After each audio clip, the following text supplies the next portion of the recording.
si Senator Robert Padilla na in the interest of justice,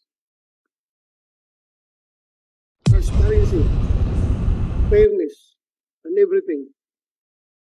Kung mag-Pluton ili kayo, General Torre, we will allow people from Kingdom of Jesus Christ to rent also their own Pluton ili para magkakaroon kayo ng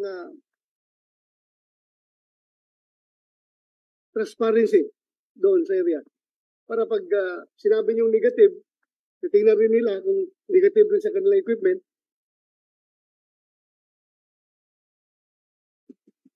Yes, sir. All help, sir.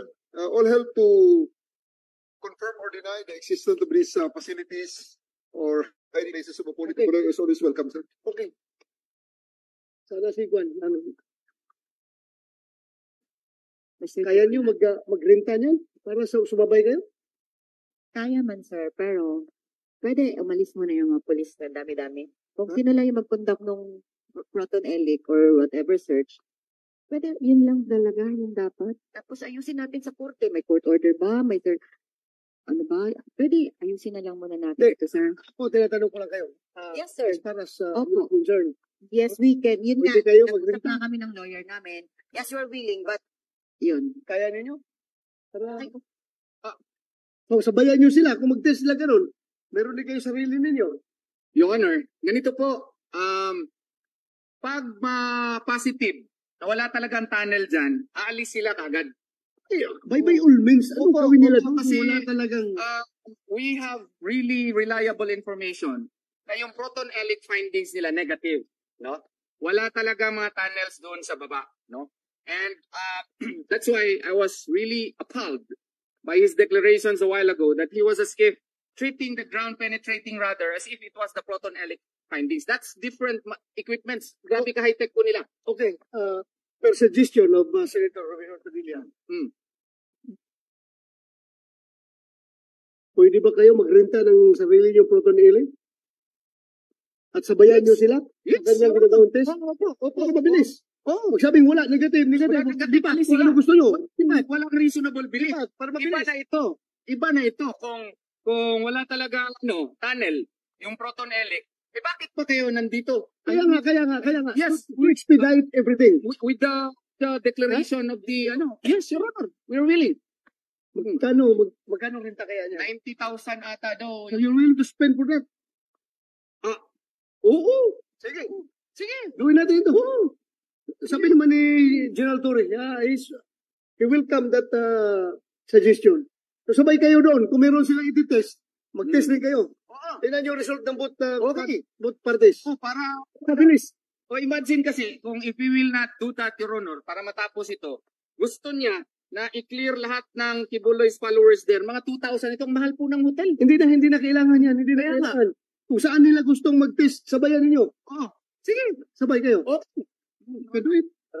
Sabay kayo. Pag wala Sige. alis sila. Wala kaming problema doon. Sige. Proton Elic, Your Honor. Ganito. Para ganito. Very fair. May Proton Elic, kasi Proton Elic yung dinala nila eh. Kung saan sila mag-scan, pero actually, Your Honor, we were told, maski malapit lang siya, pwede mo na i-scan. Ganun siya ka-powerful. Makukuha na, maski ilang meters po. Kaya nga. So, Yes. Oo. magrenta kayo. Para mabilis. Okay. Para pag na-test nyo lahat ng grounds doon at wala na talaga makita, there's no reason for them to stay in there. Permahan kami dito. Para lalaki sa lalaki, Ron. Baka naman kanina nga noon, sabi niya, Photoshop daw yung, anong tawag dito, tunnel. It turned out, totoong-totoo pala yung tunnel. Sige, dito, ngayon. Permahan kami. Oo. Huwag mo na. 1 minute suspension. Mr. Chair, Yes, bago po tayo magwakas, hindi na ho kami magko-complain, makikiusap na lamang po. Kasi simula po nung unang araw na pinasok kami ng Philippine National Police, ang una ko nilang pinatay tubig. Hanggang ngayon ho, kung kailan nila kursunada kaming buksan ng tubig, saka lang nila ginagawa. I think that's not human, Mr. Chair. Is that true? You are controlling the supply of water in the compound. Sir, hindi nga namin alam, sir, kung nasaan ang kanilang mga controls. And we see a lot of tanks there, sir. Walang central control yan, sir, sa tingin ko lang, sir, based from a point of view of an engineering student in Mapua and a scholar at that, sir. Klaruhin natin ito. You mean to say na pinuputol lang tubig? Kung kailan lang ho nila gusto kaming bigyan ng tubig, saka na lang nila ipinapaandar papunta ho sa mga buildings. Kontrolin yung, saan ba yung controls niyan? Nandun- Saan yung tao nyo? I think Lagyan nyo na tao doon, mag-gordya. Walang dapat makialam. hindi nga ho nila pinapapasok at binabarikadahan, sir. Saan? Kaya nga ho kami nakikiusap. Papunta ho doon sa JMC building. Kaya kami nakikiusap na lang. Kahit na yung kliyente namin ay may-ari ng compound, naninikluhod po kami. Kinukontrol ba yung tubig talaga? For the record, For the record, sir, no. It's not true. Hindi nga namin alam, sir, kung nasaan ang kanilang entrance na eh. Hindi namin alam, sir. At saka, definitely, sir, with kind of facility, sir, you cannot control the water there ng as if isang valve. I don't think so, sir. There will be redundancies, there will be redundant supplies, controls, and tanks there, sir. Napaka-imposible nun, sir, na sinasabi ni Mr. Sonsa. Mr. Chair. Yeah. Kaya hindi ho natin makita yan. Sinasabi niyang hindi niya alam kung saan. Kasi po, pinutol nila yung CCTV doon sa basement. Kasi kung hindi ho nila inalis yun, makikita natin kung sino yung nagkokontrol ng tubig. tuloy nyo yung CCTV nila doon sa loob. Again, allegations, sir. Again, allegations. Kasi sir, kung gusto namin putulin ang kanilang mga CCTV, sir, matagal na. We can do it easily, sir. But we're not doing it. Pero, And why Saan nyo naputol na CCTV? Your Honor, Yes. remember nung nandun tayo sa baba, Oh. pinakita ng mga media men na yung camera na putol na po. Yun po. Correct, nakita ko yun. Yes. Sino nagputol nun? Siyempre, sila ang nagahukay doon. Inadmit na niya, imposible naman na ang GMC ang magputol nun. At saka sino makabenefit? Mga pulis, hindi na namin makikita kung ano yung hinuhukay nila. Saka, I am directing you, Atty. Torion, to restore that CCTV.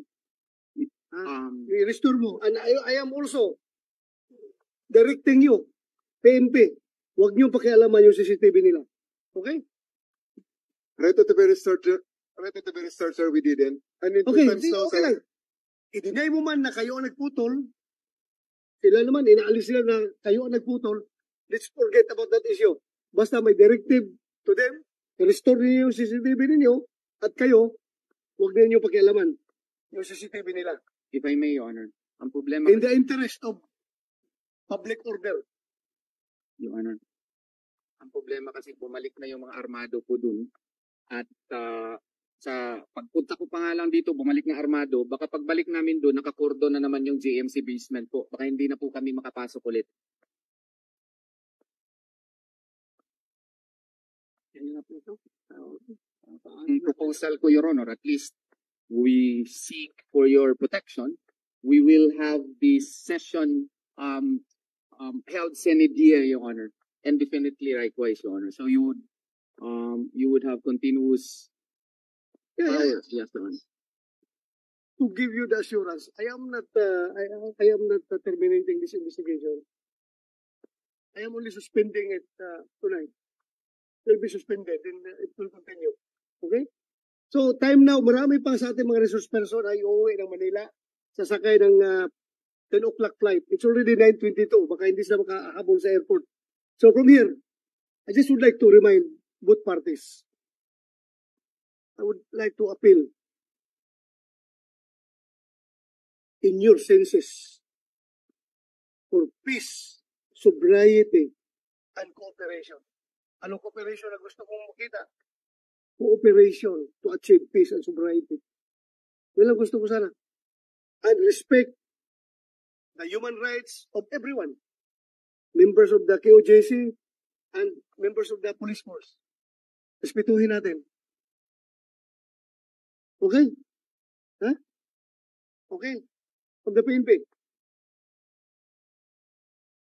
Yes, sir. Okay. So thank you.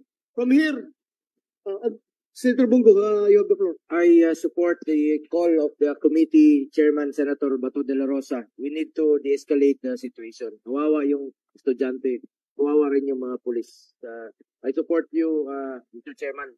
At nandito lang po ang komite para patuloy sa pagdinig na ito kung kakailanganin po. Maraming salamat.